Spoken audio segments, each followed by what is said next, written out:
ગુરુ માતા સુદીક્ષાજી સાત સંગાતજી પ્રેમથી બોલજો ધન્ય નિરાકારજી। આજે આપણે સજ્જનતા અને મધુર વ્યવહાર વડે પરમાત્માની પ્રાપ્તિ થાય છે। તો કોના મનની અંદર શું છે તેનો પરિચય તેના વ્યવહારથી જાણી શકાય છે।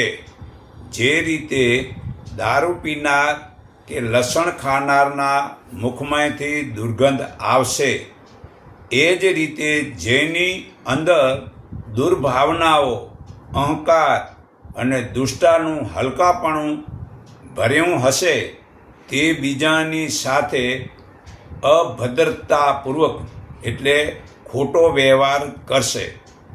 તેની વાણીમાં કર્કશતા અને અસભ્યતા સાથે અટકશે। બીજા સાથે એવી રીતે બોલશે કે જેમાંથી સામા માણસને હલકો બનાવવાનો, ચીડાવવાનો, તેનો તિરસ્કાર કરવાનો અને મૂર્ખ સિદ્ધ કરવાનો ભાવ ટપકશે। આવા લોકો બીજા ઉપર કોઈ મોટાઈની છાપ નહીં છોડી જતાં ઉલટાના તિરસ્કાર અને ધૂણા શપથ અને વેરના ભાગીદાર બની રહે છે।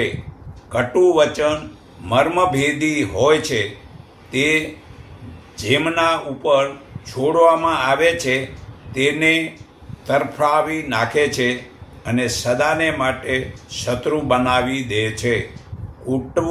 કટુભાષી નિરંતર પોતાના શત્રુની સંખ્યા વધારે છે અને મિત્રો ઉપરથી ઘટાડે છે। તો દુર્વાસા ઋષિ અંબરીશને પ્રશ્ન આપવાની તૈયારી કરવા લાગ્યા। દુર્વાસા ઋષિ અંબરીશને શાપ આપવાની તૈયારી કરવા લાગ્યા। ક્રોધિત થયેલા જોઈને ભગવાને સુદર્શન ચક્ર મોકલ્યો।